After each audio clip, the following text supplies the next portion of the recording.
తెలంగాణలో petrol diesel auto డ్రైవర్లకు ప్రభుత్వం గుడ్ న్యూస్ ప్రకటించింది. ఆటోలను ఎలక్ట్రిక్ వాహనాలుగా మార్చేందుకు తెలంగాణ ఆటో రిక్షా ఎలక్ట్రిక్ మార్పిడి పథకం 2026ను ప్రభుత్వం తీసుకొచ్చింది. హైదరాబాద్ క్యూర్ ప్రాంతంలో ఉన్న 18,766 ఆటోలకు ఈ పథకం వర్తించనుంది. ఇందులో 11,254 డీజిల్, 7,512 పెట్రోల్ ఆటోలు ఉన్నాయి. ఆటోను ఎలక్ట్రిక్ గా మార్చేందుకు లేదా కొత్త ఎలక్ట్రిక్ ఆటో కొనుగోలుకు 1.50 లక్షల వరకు సబ్సిడీ అందనుంది.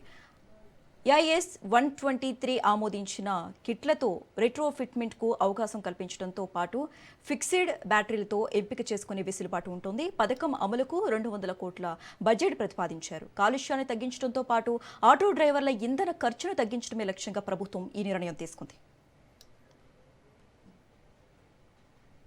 హైదరాబాద్లో ఉన్నటువంటి ఆటో కార్మికులందరికీ శుభాకాంక్షలు. పర్యావరణాన్ని కాపాడడానికి మీరు కూడా భాగస్వాములు కావాలని, మీ ఆటోలన్నీ ఈవీకి కన్వర్షన్ చేసుకోవడానికి అయ్యే ఖర్చును ప్రభుత్వమే భరిస్తూ ప్రతి ఆటోకు 1,50,000 ఇచ్చే విధంగా కార్యాచరణ రూపొందించింది. అందరూ తప్పకుండా హైదరాబాద్ భవిష్యత్తు దృష్ట్యా, పర్యావరణ దృష్ట్యా అందరూ కూడా ఈ యొక్క ఆటోలను ఈవీ కన్వర్షన్ చేయించుకునే విధంగా అప్లికేషన్ చేసుకోవాలని కోరుతూ, తప్పకుండా మీకు సంబంధించిన సంక్షేమ బోర్డు కావచ్చు, ఇతరత్ర సమస్యలన్నీ పరిష్కరించే దిశలో ప్రభుత్వం కార్యాచరణ తీసుకుంటుందని మనవి చేస్తూ, ఈ యొక్క పర్యావరణ పరిరక్షణకు రెట్రోఫిట్ చేసేటువంటి ఖర్చును ప్రభుత్వం భరిస్తూ ఉందో ప్రతి ఆటో యాజమాని హైదరాబాద్ పరిధిలో డీజిల్, పెట్రోల్ లేకుండా కన్వర్షన్ చేయించుకోవాలని కోరుతా ఉన్నాను.